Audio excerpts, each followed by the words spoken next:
County Commission meeting, Tuesday, June 17th, 2025. We'll start the meeting with stand for the Pledge of Allegiance.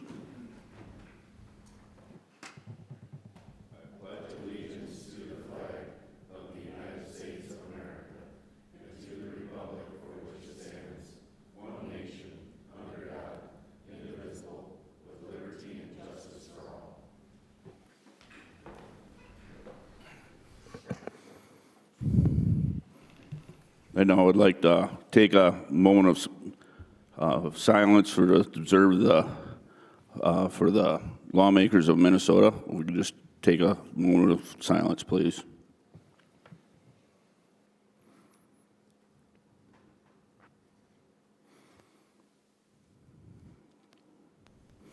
Thank you. Item number 3 on the agenda is approval of the agenda. Do I have a motion to approve? So moved. Second. I have a motion and a second. Any additions or corrections? Hearing none. All in favor signify by saying aye. Aye. Opposed, same sign. Motion carried. Item number 4 on the agenda is an invitation for a citizen to schedule time on the commission agenda for an item not listed. There's a 5-minute time limit per person. Anyone wanting to speak during this agenda item must sign in prior to the start of the meeting. No commission action will be taken during this agenda item. Any requested action item may be scheduled for a future meeting date. I don't believe we have anybody that signed in this morning. So item number 5 is employee anniversary recognitions. Commissioner Post, would you handle the presentation?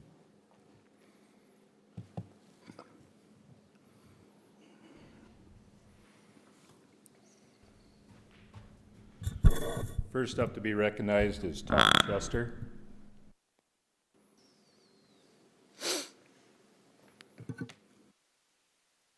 Tom, thank you. Yep.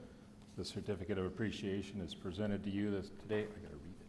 Oh, sorry. On the 17th day of June, 2025, by the Brookings County Commission, in recognition of your 5 years of dedicated exceptional service in the Brookings County Sheriff's Office. Thank you. And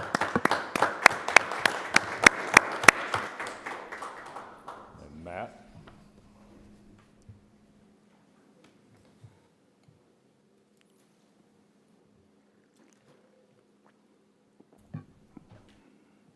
Thank you, Matt. This certificate of appreciation is presented to you on this 17th day of June 2025 by the Brookings County Commission in recognition of 15 years of dedicated exceptional service, the Brookings County Sheriff Office.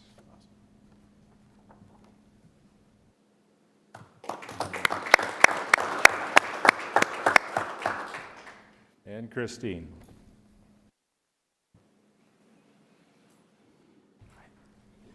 Present to you today the certificate of appreciation to Christine Kreutner on this 17th day of June 2025 by the Brookings County Commission in recognition of 5 years of dedicated exceptional service, the Brookings County Finance Office.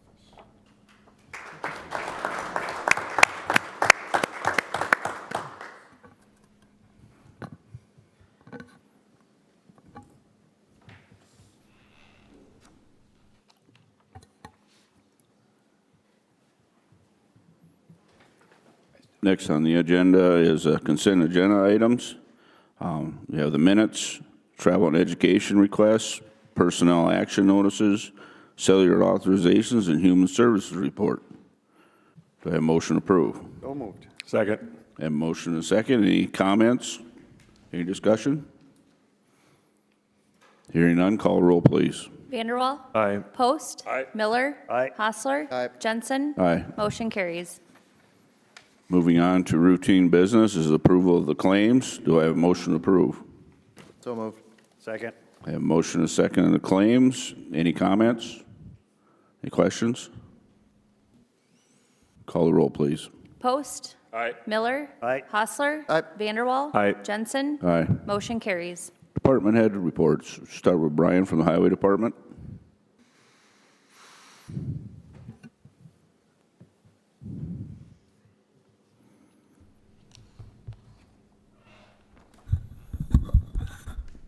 Good morning. Good morning. We had a very busy tail end of the week last week, so I didn't get my report into you guys, but the box culvert south of Aurora, they're pouring the box top this week, pending rain, so they're watching that.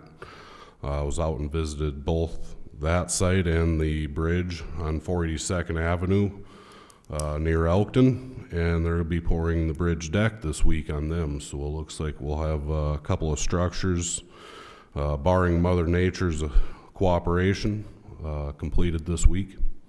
So following the completion of those structures, there'll be some grading and some other incidental work before we can get them roads open. Those are both on gravels.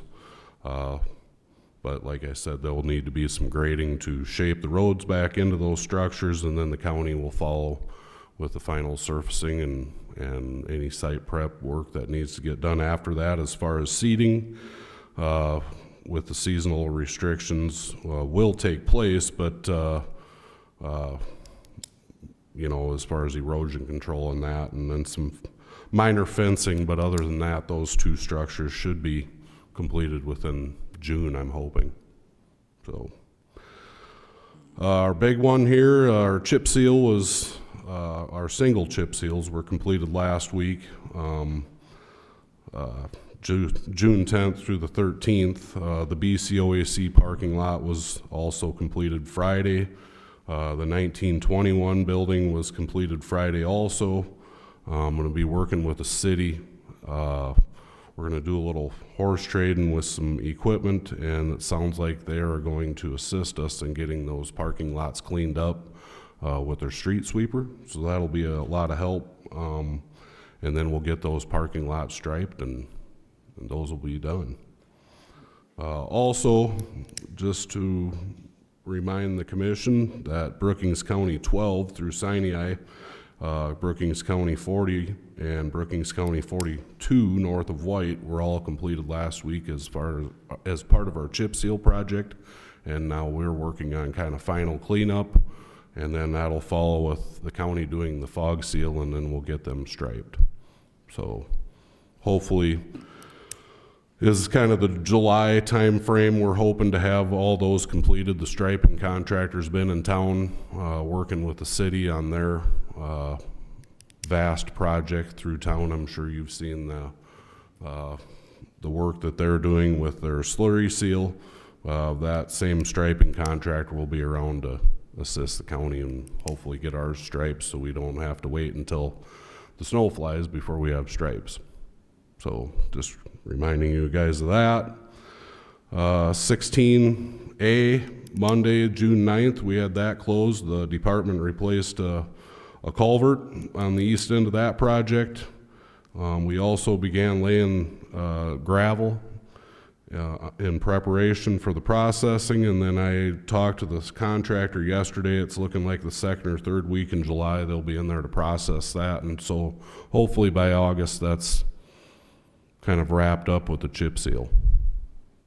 So just giving you guys a little bit of schedule from what I know from the contractors when they're going to show up and do that work and get that road to where it's at least a hard surface to where we don't have to worry about the dust or the washboarding out there that we're experiencing.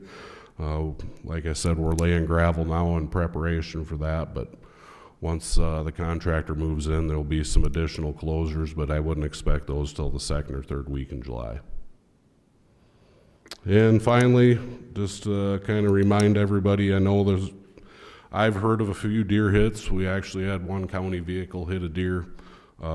We are mowing our county road ditches in an effort to help people see the wildlife, hopefully before they have a collision with a deer, but we are out there mowing and getting that work done. Aside from that, that's my report. Brian, what's happened? What's the latest update in White? How are they progressing there? I wanted to update you guys on that. The meeting isn't until tomorrow. I'm hoping, looking at what they were doing yesterday, they're going to get those prepped, and hopefully we can get them in there to get those asphalted before we open them back up, but I want to find out tomorrow. Okay. Any other questions? Brian, have you heard from Bose if they have a pre-construction meeting scheduled? I reached out to Paul last week, obviously in the email, and I have not gotten a schedule, Kelly. Okay, thank you. Thank you. Thank you. Thank you, Brian. Now, Joe from the BCOAC.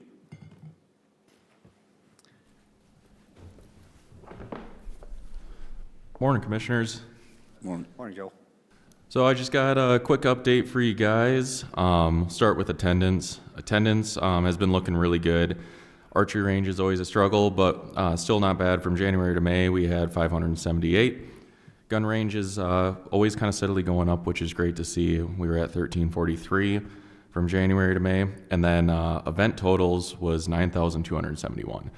That puts us at a total attendance of 11,192, and that puts us up 9% from last year. That's really great to see. We've grown anywhere from that 3 to 7% in the past few years, so we're doing really, really well as far as attendance goes this year. Some of the events of note, we've had more outside of these, but these have been some of our larger events. The 2 RC demo derbies since February. That's a pretty fun event. If you ever have the chance to come out and see those, it's pretty cool. Seeing remote control crash into each other is pretty neat, and I encourage people in the community to come out and watch that event. They're pretty welcoming and fun there. We had 3 Midwest Maidens bouts since February. Again, that's another really fun one, something pretty unique to be able to come and see in the community as well.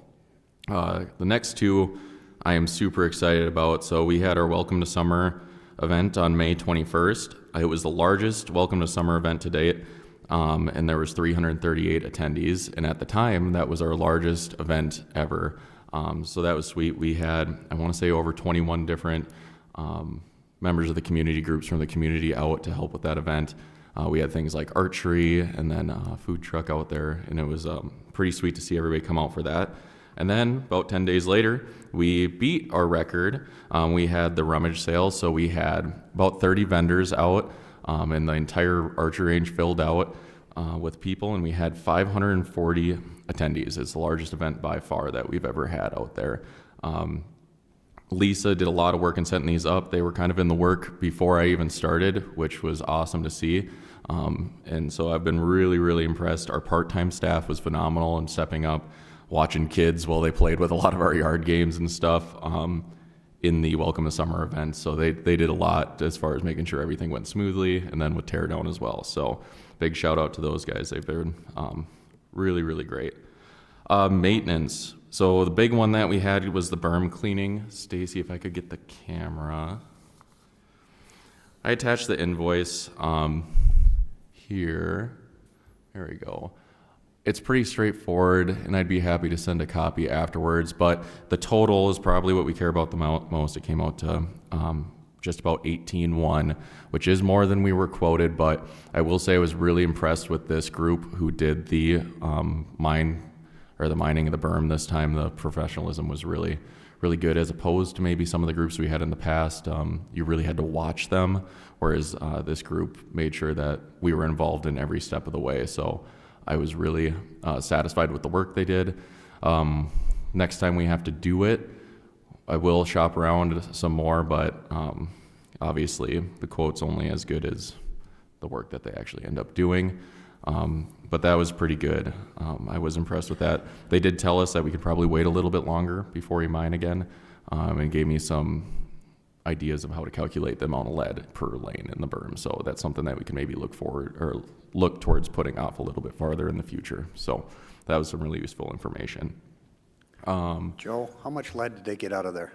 That's a great question. We got almost 10,000 pounds. Wow. So apparently with the amount of lanes we have, we could probably wait till we're close to that 17,000, which I'm skeptical of it being that much. I think I'd like to see a little bit more than the high 9s come out, but I don't think I'd want to wait until we were in that 17, 18,000 pounds yet. But I think we could maybe push it off a year. So that's something we'll assess as we go forward. That's about on par with the past 2 berm cleanings that we've done. So about the status quo there. So Is the reclaimed lead part of their payment then also, or do we have to market that then? So we get a credit back for the lead. So we received about $6,000 from that. So pretty good. We installed some new cabinets behind the front desk, so that we were able to lock them so that we can keep things up there, just keep things running smoothly. New gun display in the observation room of the range. That way we don't have to move that cart back and forth of what we had previously had.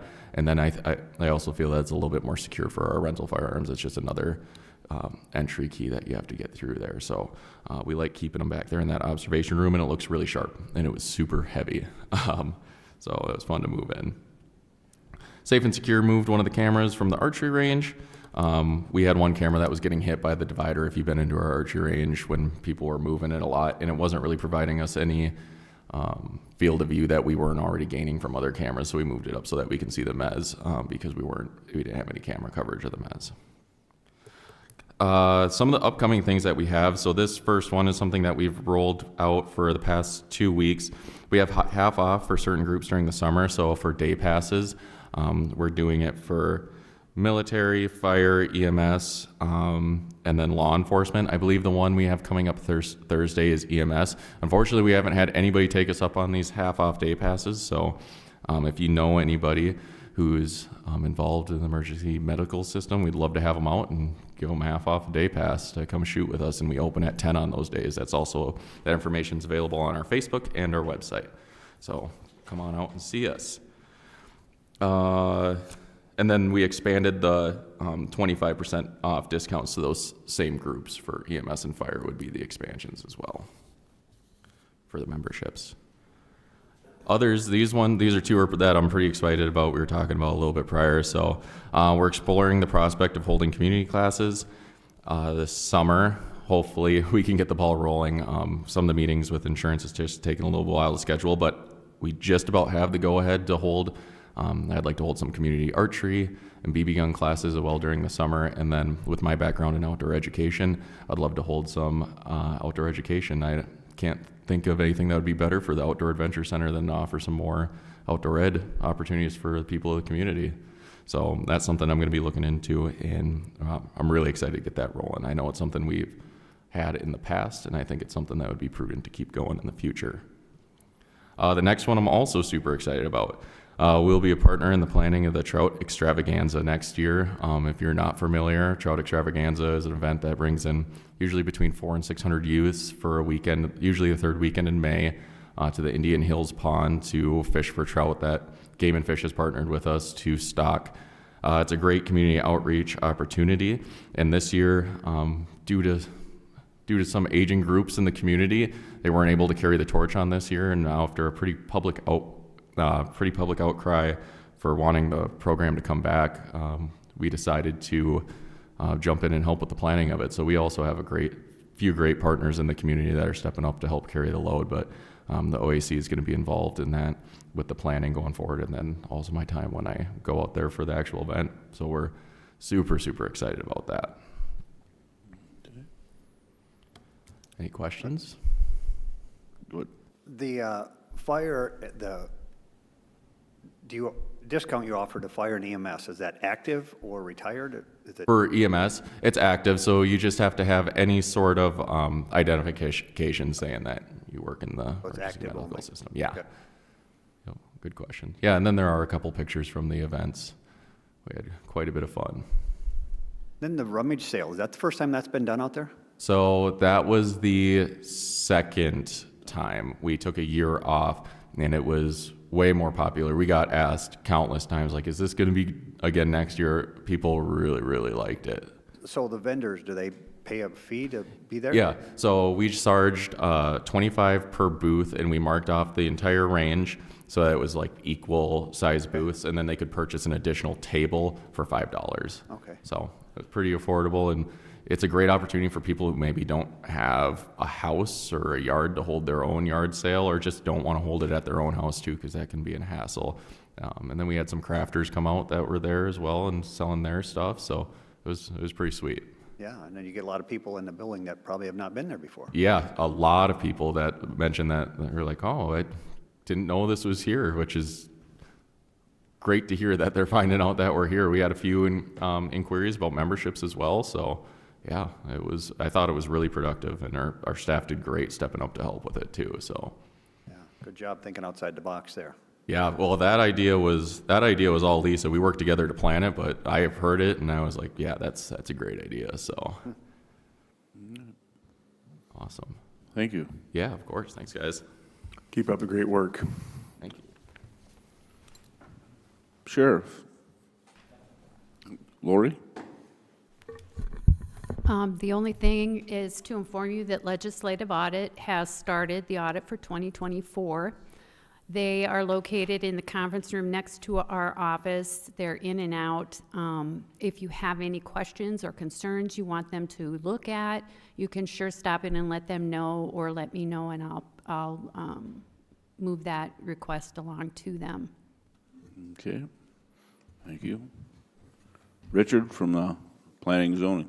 Nope, I'll just highlight that also we were out to the summer extravaganza out to the BOAC, Office of Emergency Management, had Tommy the Turtle out there, which is always a good time for the kids that are out there, so good, well-recepted attended event, so we're just moving along in the office, so things are going good.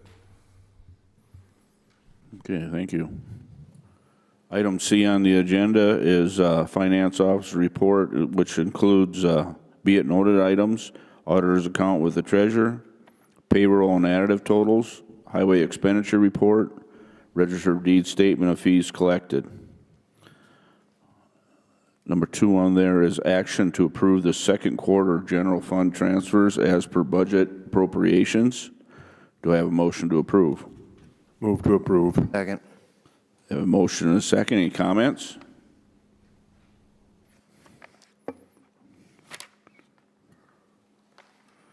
This would include from General Fund 101-4-911-4294 to Road and Bridge Fund 201-3-371-0000 in the amount of $899,906.75. And item B is from General Fund 101-4-911-4290 to Emergency Management Fund 226-3-371-0000 in the amount of $33,628.75. Is there any other comments? Hearing none, all in favor signify by saying aye. Aye. Opposed, same sign. Motion carried. Item 8 is scheduled agenda items. We do not have any today. So move on to regular business. Item number 9.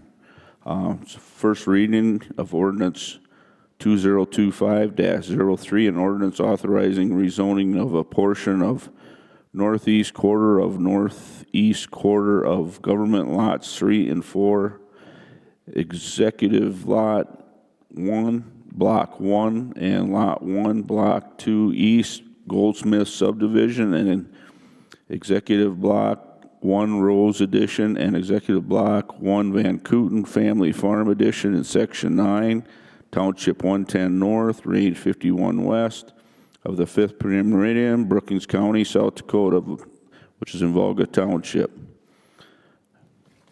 That is the first reading. And the public hearing is July 1st, 2025 at 9 a.m.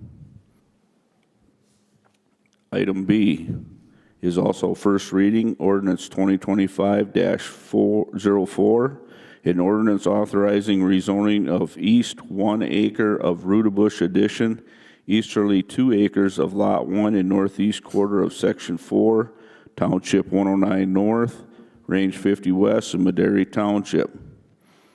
The second reading and public hearing is July 8th, 2025 at 5:30 p.m. Move on to item number C, action to approve a resolution, number 25-32, a plat of Foster Addition in the northwest quarter of section 27, township 11 north, must be a 111 north, range 49 west of the 5th prime meridian of Brookings County, South Dakota. Do I have a motion to approve?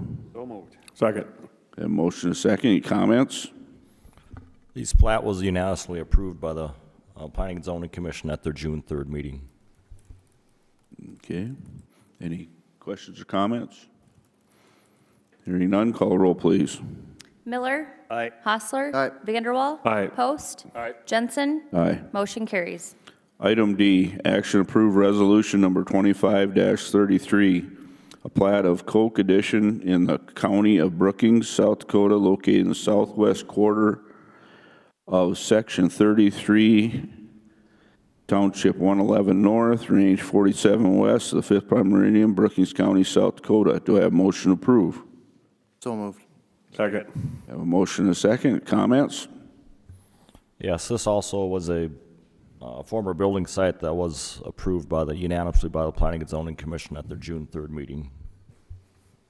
Okay, any other comments or questions? If not, call the roll. Hostler. Aye. Vanderwall. Aye. Post. Miller. Aye. Jensen. Aye. Motion carries. Item E, action approve resolution number 25-34, a plat of lots 4A and 4B, Block 1, Lake Park, 2nd Edition, in the east half of the northeast quarter in Government Lot 7, all in Section 28, Township 109 North, Range 50 West of 5th Prime Meridian, Brookings County, South Dakota. Do I have a motion to approve? Move to approve. Second. I have a motion second. Comments? Yes, this also was approved unanimously at the Planning and Zoning meeting at their June 3rd meeting. This is for a townhouse that was allowed to be built out there. Now they're just splitting the lot to divide the house with the ground below it, so. Okay. Any questions or comments? Hearing none, call the roll, please. Vanderwall. Aye. Post. Miller. Aye. Hostler. Aye. Jensen. Aye. Motion carries.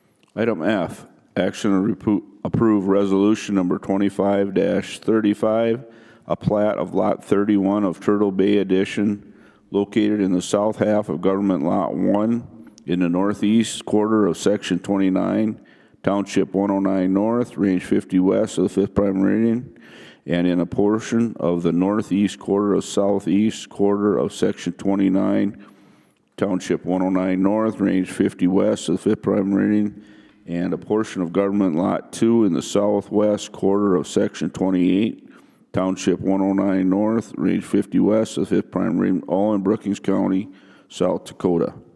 Do I have a motion to approve? Second. Motion and second. Comments? Yes, this is a new development on the west side of Lake Campbell and was unanimously approved by the Planning and Zoning Commission at their June 3rd meeting. Okay, any other questions? Call the roll, please. Post. Aye. Miller. Aye. Hostler. Aye. Vanderwall. Aye. Jensen. Aye. Motion carries. Item G, action approve agreement number 25-50, a memorandum of understanding between the City of Volga, South Dakota, and Brookings County, South Dakota, pertaining to the reconstruction of Samara Avenue. Do I have motion to approve? Move to approve. Second. I have motion and second. Any comments? This spells out the financial responsibilities between us and the City of Volga for the Samara Avenue project. It takes into account what the bid price was minus some grant dollars and some money from the Volga HRC. Then we split that from there. Plus, it also takes into account there's some expenses for some work that the city is doing just on their own, some utility work, I believe, that we're not responsible for at all. So that basically is what this MOU is. And what we'll do is the county will pay the bills and then seek reimbursement from the City of Volga, since this is our road and a project that we bid. Yes, I'd like to state too that it is County Road number 5 for some of the public's information. Any other comments? Hearing none, call the roll, please. Vanderwall. Aye. Post. Miller. Aye. Hostler. Aye. Jensen. Aye. Motion carries. Item H, action to approve agreement number 25-51, a construction contract between Brookings County and Bose Construction for the reconstruction of Samara Avenue. Do I have a motion to approve? Move to approve. Second. I have a motion and a second. Any comments? And again, this pertains to the Samara Avenue project. The contract is, or this agreement is between us and Bose again, because it is our road. So once this gets approved, along with the next action is the notice of award, and then I think they'll be able to set that pre-construction meeting that I think we had asked Brian about, but then that will be set and things will continue to move forward. I also did receive from Bose their performance bond. It was after the packet was in place, but I do have that in my possession as well. Okay, any other questions or comments? Hearing none, call a roll. Post. Miller. Aye. Hostler. Aye. Vanderwall. Aye. Jensen. Aye. Motion carries. Item I, action approve the notice of award to Bose Construction for the Samara Avenue reconstruction project. Motion approved. So moved. Second. Motion and a second. All in favor signify by saying aye. Aye. Aye. Pose same sign. Motion carried. Item J, action approve agreement number 25-52, a real estate purchase agreement between Brookings County and Brookings Area Transit Authority. Do I have a motion to approve? So moved. Second. I have a motion and a second. Any comments? We are at the point now where the appraisal has kind of gone through all of the eyes that need to see it.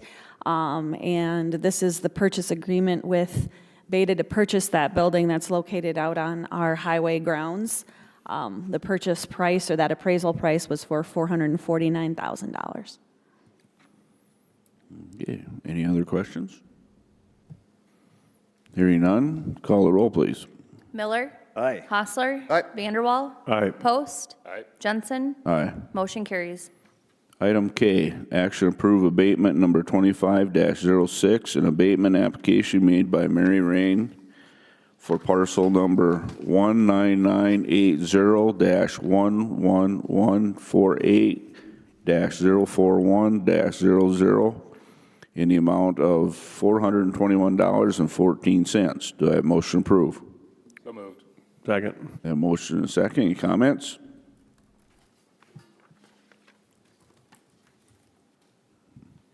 Hearing none. All in favor signify by saying aye. Aye. Opposed, same sign. Motion carried. Item L, action approve abatement number 25-14, abatement application made by Delbert and Agnes Hurtling, Revocable Living Trust for parcel number 37,350-00100-005-00 in the amount of $243.96. Do I have a motion to approve? So moved. Second. A motion to second. Any comments? It's pretty self-explanatory in our notes here. No further comments. All in favor signify by saying aye. Aye. Aye. Opposed, same sign. Motion carried. Item M, action approve a petition to create the Paradise Point Addition Road District. Do I have motion to approve? Move to approve. Second. We have a motion second. Any other comments? Paradise Point Edition is petitioning for a road district. We do have enough signatures, and the signatures have all been confirmed as landowners in the proposed Paradise Point Road District. Approval needs to be done by the commission, and then we proceed with publication and election. Okay. Any other questions, comments? Hearing none, all in favor signify by saying aye. Aye. Opposed, same sign. Motion carried. Item N, action to automatically supplement for unanticipated expenses incurred and reimbursement made to the Brookings County in the amount of $9,258.20 for an insurance reimbursement, receipt number 007311486, to the Sheriff's Department GL line 101-4-211-4251. Do I have a motion to approve? So moved. Second. I have a motion second. Any comments? Hearing none, all in favor signify by saying aye. Aye. Pose same sign. Motion carried.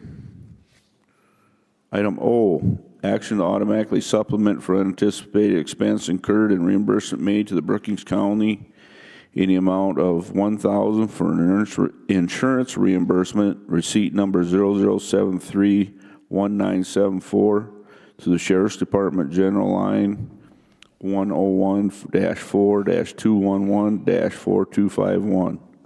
Do I have a motion to approve? Second. A motion and a second. Any comments? Hearing none, all in favor signify by saying aye. Aye. Pose same sign. Motion carried.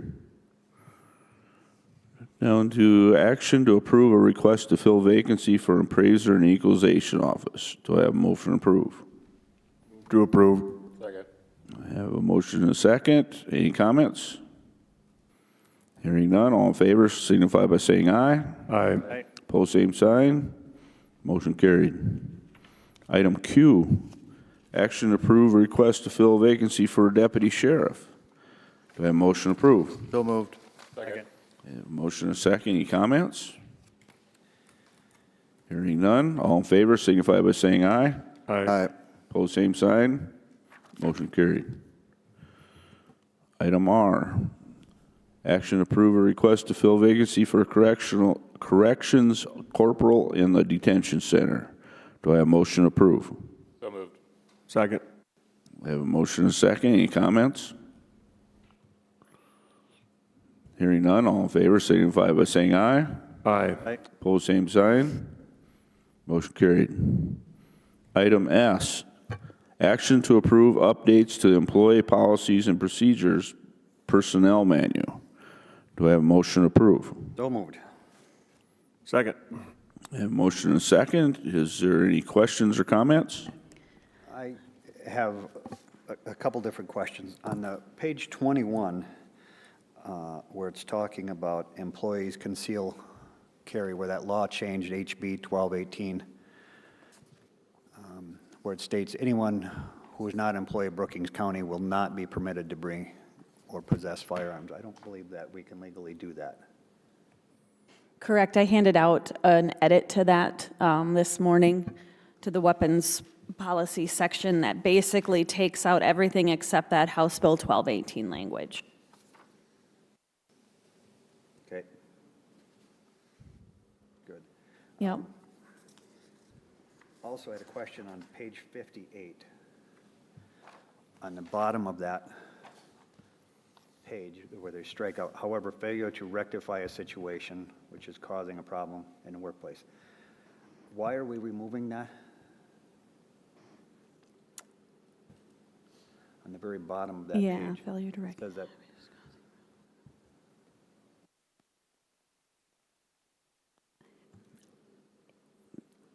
I don't know how we can say that it's not required to go to the EAP, but then we say that not going to the EAP could be considered for disciplinary action. So it's like, it's a voluntary thing, but if you don't voluntarily do it, then we're gonna, so, I don't know. It was Seems, a little gray area. I don't know if- when I read that, I think if somebody's having issues and they refuse to address it, that this takes our ability to deal with that. Like if somebody's having issues and they, whatever. We Right. should have the ability to address that. And I don't disagree, however, this section is very specific to the EAP. So I guess it was, it's up to you guys. If you want to leave it in there, that's fine. We just thought it was sort of a gray area because we're saying that the EAP is completely voluntary. We don't even know if you go or not. We're not allowed to know if you go or not. Yep. And so it's hard to say, but if you don't go, now we're going to discipline, because we don't even know if you do go or not. It's something that's voluntary, and we don't know if employees use this service or not. Okay. So that's why, because it was specific to the EAP, we thought we should take that out, because we don't know if people go to the EAP or not. Okay. Yeah. Be unenforceable. Yeah. Correct. Now, if it fits somewhere else outside of this section, I think I'd be willing to put some language in, but I don't know if it's appropriate under specific to the EAP. Okay. Any other thoughts on that, I guess? Anybody else? No, the bottom sentence, our employees are not required to submit to counseling based on department head's referral. I mean, that's. Right. And I guess that's what we were looking at, because this section was the EAP. We don't know if they go, we're not allowed to know if they go. It's all voluntary, it's all confidential. So I don't know how we can use that information to discipline them if we don't know if they've even gone or not. Okay. That's When what- I read that, I interpret that as that we don't have the ability, all of a sudden, we don't have the ability to address it if there's an issue there, but maybe I'm overthinking that. I think it'd be handled within the work performance then? Is that, I think there's definitely the ability to address it. I just don't think we can discipline them for not using the EAP. Okay. And that's why I didn't like it in this section. And I think the EAP in this also, the employees have some HIPAA protections as well. For sure. Yeah, we don't know. So, Right. We can suggest that, we can offer this as a service, but we don't know if they go. That's all confidential information that we're not made privy to. Okay. any other questions? Next question I have was on page 62, where we're scratched out, schedule a time for an optional personal exit interview. Seems like we should encourage to have a one-on-one time to visit with people as they're leaving. If they're leaving, we want to know why and what can we do better. And then I did provide also another edit to this as a handout this morning that puts that in-person exit interview back into the language. So that handout that I gave you, those would be the edits rather than these. So it addresses the employee being able to contact human resources to schedule a time for an optional in-person exit interview as another option. We just don't get many of these right now, so what we were trying to do is if we actually mail the form out to everybody, we're hoping that we maybe get a little bit better response, and then hopefully if people, we can put language on that says if you want to do this in person, contact the HR office, so. Okay? I get Yeah, that. It just, we were trying to make it better, and then we kind of eliminated that in person. That wasn't our intent, so then we're correcting it with this edit that I handed out today, so. okay. I have one question about, on the months with the third pay periods, I saw stricken, employees will not accrue sick leave or vacation leave on the third pay periods. Correct. Is there, We've never accrued sick and vacation on third pay periods of the so month. that was just It's in just there that it was just clarification language, okay, yeah. so it's not changing any policy? No. It's just clarifying it? Correct. Okay, very good. Yep. Probably the big edit is the IT policy, and both on the front end and then the back end, changing those policies completely. That was Sean Plummer, our IT administrator, provided language for that. Weapons, parking, we just are addressing the electric charging stations. Really not too big of a concern, but wanted to make sure that it was in there that staff know not to leave those two parking spaces open for the electric charging station.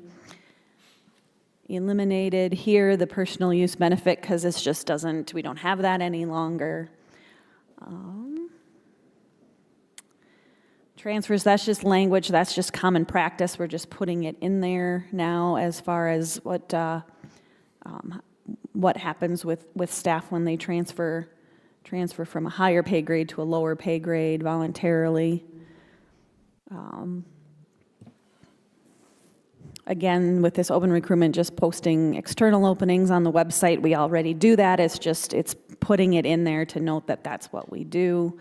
And then may utilize the services of South Dakota Labor and Regulation.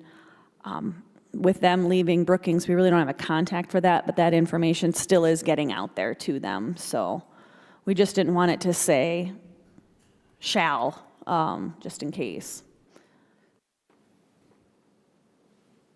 And then some of these, like the personnel file, we didn't think like immediate supervisors, that can be kind of construed in, a number of different things. So we decided that for personnel files, a department head and HR can ask to see personnel files.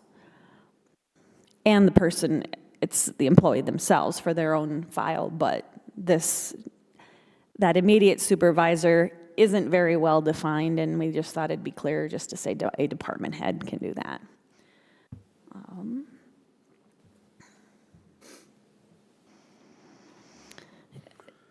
The wellness benefits, vaccinations, wellness programs, we don't really offer that anymore. Vaccinations are part of our benefits package, our health insurance package, so taking some of that language out. Again, here too is taking out, if you qualify for comp time or overtime, it said that it's approved by department heads and the Board of County Commissioners. Right now, that is completely a department head responsibility to approve overtime or comp time. We've never specifically come to the commission to ask for approval of overtime other than at budget time, to ask for maybe some additional dollars in the budget to cover some overtime at budget time. But the actual hours aren't something that the commission looks at. Working hours, again, just some clarification, adding it that, schedules can be negotiated through union contracts. Flexible work schedules must be authorized by the department heads. I think this went back to, taking the county commission out, back to when we had specifically the highway, winter hours versus summer hours. We now have that established via resolution, what our hours are for that. So then I see that as just a flexible working schedule. If you have somebody who, has a doctor's appointment, and instead of, they're taking some sick time, they kind of want to make that up, maybe work through a lunch the next day. Those are kind of the flexible work schedules that we as department heads can approve, that the commission doesn't get involved in. As far as setting the hours for the departments, that's done via resolution and done by the commission. So I saw that as being a little bit different. I think this other language here is just inclement weather. We wanted to make sure that, to account for lost time for employees, if they don't come in due to that, they can use accrued vacation, comp time, admin leave, floating holiday. And it says if time lost is not made up within 30 days of the occurrence, it must be charged as vacation leave. We're not tracking that right now, so there's no way. The department head has to keep track of that, but we have really no mechanism for payroll to know that this person hasn't done this. So we decided there's really no way of tracking that. The department head needs to track that, but I think they're doing that already. If they know someone has to make up time, they're on top of that. And then just for situations where employees are required to work during like catastrophic events, and if other employees are given the time off, that those employees who are required to work will get admin leave if admin leave is given to the other employees to be gone. Very rare occasion, I mean, it's happened kind of one time, and it wasn't really admin leave that was given, it was just be gone, but during the derecho when we were without power the day after and whatnot, but we wanted to put something in there to clarify that. Cleaning up the cellular allowance policy. I think times just have changed since referring to things as portable communication devices and whatnot. So I think we're just kind of doing some cleanup language, just addressing everything as cell phones, because that's what we have now. We don't have other things that we use necessarily. And then I think within the last maybe about a year or so ago, we updated those cellular allowance kind of tiers, so to speak. So we wanted to get those updated in this manual. And I think this is where, yeah, Commissioner Hostler had mentioned that leave does not accrue when there's a third pay period. That is practice. That has always been practice. We base everything like with leave off of the 24 pay periods rather than 26. And then again here, accruals are based on of an 80-hour pay period rather than just a 40-hour work week. I think, and again, there's the sick leave with the accruals, as mentioned.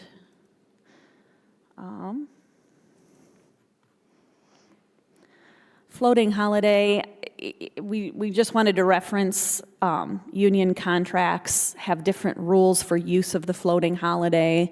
They can use it in kind of 1 hour increments. Other staff have to use a full 8 hour day. It's different in union contracts, so we wanted to make sure that we reference that. And then this was, the volunteer firefighters and honor guard dismissal. It just said accrued leave. We wanted to make sure that it was kind of spelled out. They can use accrued vacation, comp time, floating holiday, admin leave for those types of absences. This is the EAP, we discussed that. We put in a shall instead of a should, just to kind of clarify some things. Exit interviews, we updated that already. Just took out a word here with the alcohol abuse, not alcohol substance abuse. Reasonable suspicion, I think this was one we did actually have a question on. The red language is already there, but the last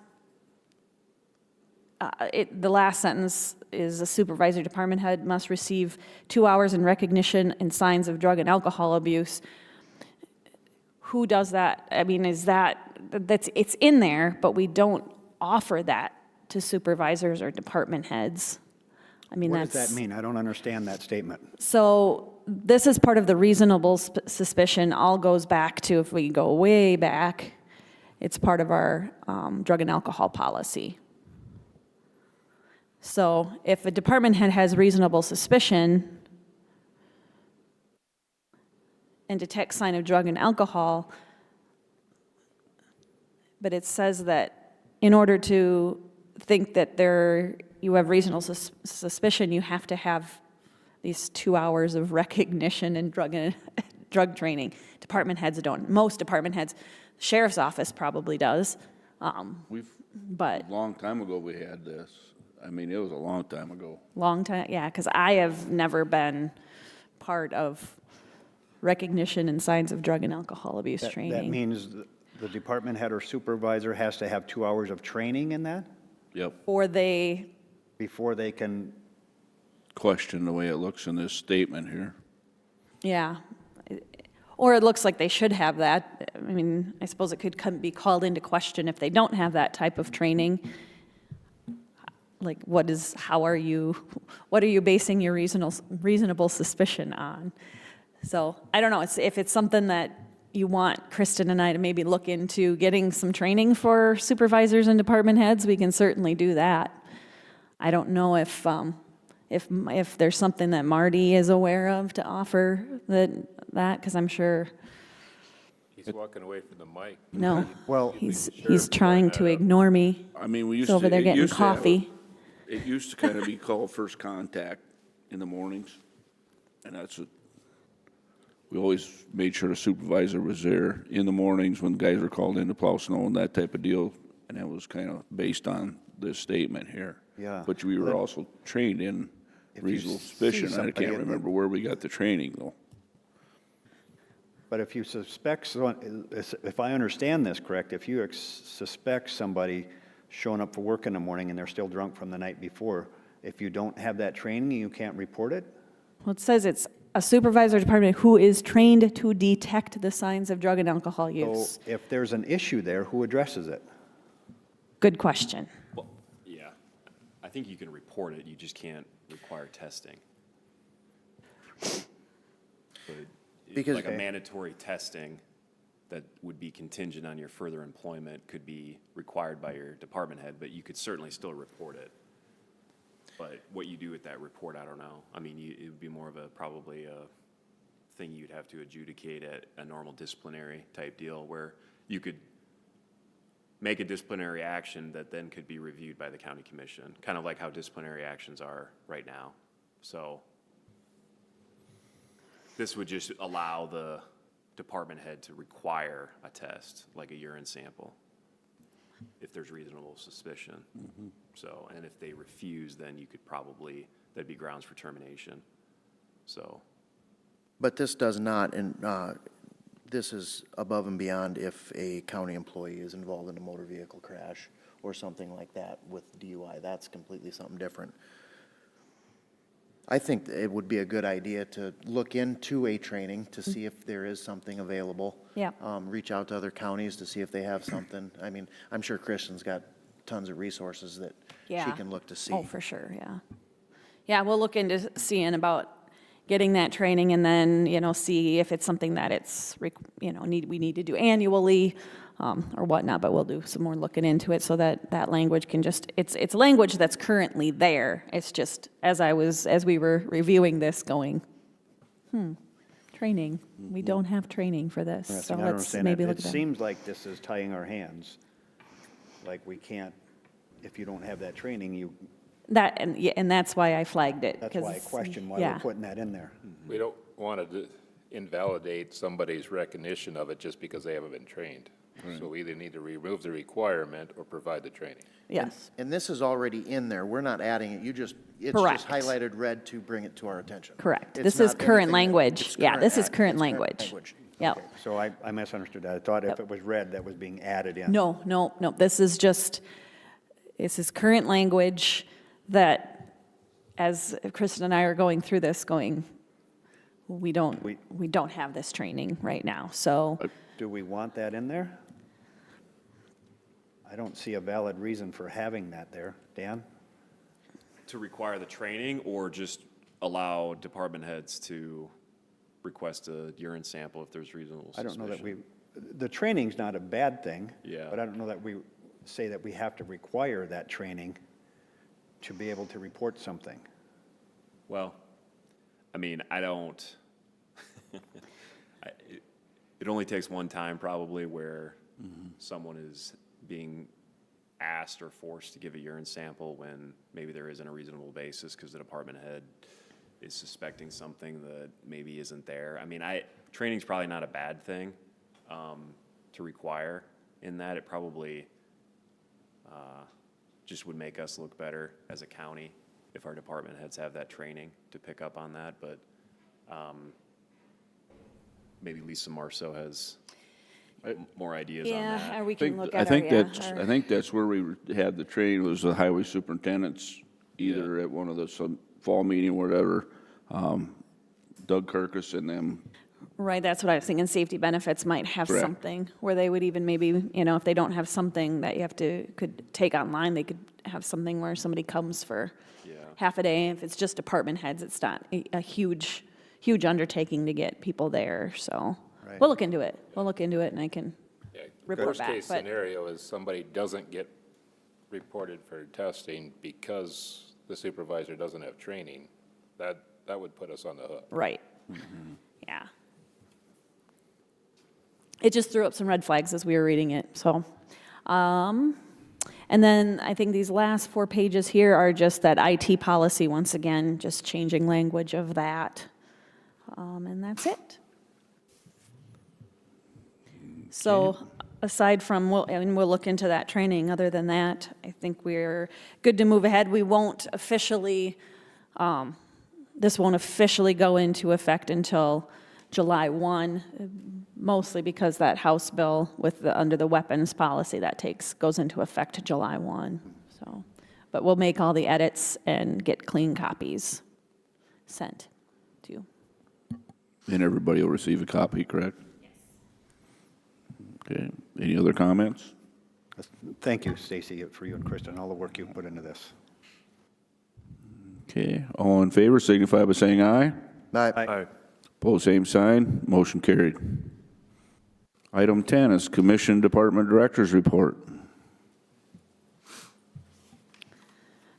Veteran Service Officer report is included with my report. One DAV Ride 5 VTS, or the Veterans Transportation Service. That has been working quite well. They did have a busy May with 5 outreach events, so that's good. And then the monthly report that Matt Pillar, our Veteran Service Officer, supplies about, money coming back to veterans in the month of May, about $75,700. So that's good to see. The general fund surplus for May month end was at 46%. That's just above our 10-year average of 44%. So we just sort of keep track of that throughout the year, so we know kind of where we're at year end. Information on the statewide transportation improvement program, STIP program.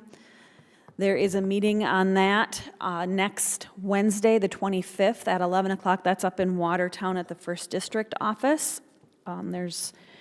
If you have any questions or whatnot, there's some information there from Todd Kays at 1st District on that. We did receive some information about the 20th Street South interchange project that the city is doing at 20th Street South and 22nd Avenue South, where the new I-29 interchange is coming off west into town. They have the notice of draft supplemental environmental assessment availability, has a website that is there to look at that project if you are interested. Included with my report is also the procedures for resolutions with the South Dakota Association of County Commissioners. So if there are any resolutions that you can think of that we might want to see maybe become potential bills taken to the legislature in 2026, we can present these resolutions to what we could do, well, it's due by July 31st, so it doesn't work well now to get it to 10 county, but we can send those out to the SDACC out in Pierre, and that committee will review those, and those then come to the fall convention in September and are voted on by the full body. All counties that are there in September vote on those resolutions and which ones they want to see the SDACC sponsor basically as bills in the 2026 legislative session. Those resolutions, if there is anything that that you think we should address, those are due out to Pierre or postmarked by the end of next month. Don't those have to go through the district? Or they don't have to. No, they don't necessarily have to. You can take them to your districts. However, individual counties can sponsor resolutions as well. Okay. So, and we don't actually have another 10 county or a Sioux Valley commission or district meeting until middle of August, I think. So that's after this deadline. August 10. Yeah, so, and that's maybe something we need to visit with at our district, maybe at that August meeting, to just say, you know, if we ever do want to sponsor something as a district, it's tough when we don't meet until August and this deadline is in July. So maybe that needs to be looked at, and maybe that August meeting needs to be moved to July or something. So, but maybe that's something we can discuss when we are in Clark in August. So, but the whole process is spelled out there in the packet. The other thing is, in September, we have SDACC elections for the various positions there. That information, too, is included with my report. I did include, it's coming up at the end of July, so we have a little bit of time yet, but 4-H Achievement Days, Brookings County 4-H Achievement Days out at the Dakota Bank Center. Just wanted to get this in your hands so you could kind of see what the agenda for that week looks like. And Thursday night is, from 5 to 7, is that 4-H barbecue. Commissioners are asked to help with that. You'll get your marching orders from Sonia as it gets a little bit closer. So, but be helpful to get that on your calendar now. July 31st, that Thursday, from 5 until 7 is that barbecue. A couple other things I did hand out: an invitation for Beta's 35th anniversary and open house. It's Saturday, June 28th. It's at their new Beta building on Western Avenue from 9 to noon. Travis Bortnam is the executive director. He'll be speaking at 10. I did get that handout to you, so you all have that in your hands to take a look at. And the other piece of information that came yesterday was the easement agreement for the 1921 parking lot that we approved back in April was filed officially with the Register of Deeds yesterday. So we'll be looking at officially kind of moving some of those expenses that we currently are responsible for over there onto now. The city will be taking over some of those things, like paying for the lights of the utilities for the lights and some other things that are spelled out in that easement. So just letting you know that did get filed yesterday officially. Nice. So Good. other than that, some dates to look at. Make sure that we don't miss anything here. Thursday, I will be seeing you all once again for budget hearings all day on Thursday. We'll be next door here in the community room starting at 8, not 8:30, at 8 a.m. So make sure that you don't have 8:30 on your calendars. We talked about the STIP meeting coming up. We are closed for Friday, the 4th of July. Safety Week is right after the 4th of July holiday here, with the picnic at on July 10th. If when do any of you plan to attend the picnic? I need to RSVP for the picnic for food. Kelly cannot. It is the 11th, and there's different times, eating times: 11, noon, and 1. Sean, yes. Yep. Yeah. Larry, Yes. Dave, Doug, are you going to come in? Day of decision. Okay. Let's see, what else? We talked about achievement days.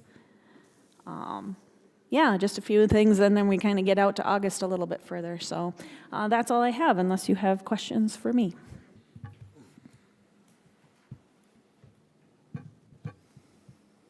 Any questions? None. Move on to State's Attorney report. Nothing to report. Thank you. Commissioner reports and discussions. Commissioner Vanderwall. Thank you. On Tuesday, June 3, that evening, I attended the zoning meeting here at this building. And then on Tuesday, June 10, I attended the annual Sioux Valley Energy meeting in Volga. That's my report. Thank you. Commissioner Post.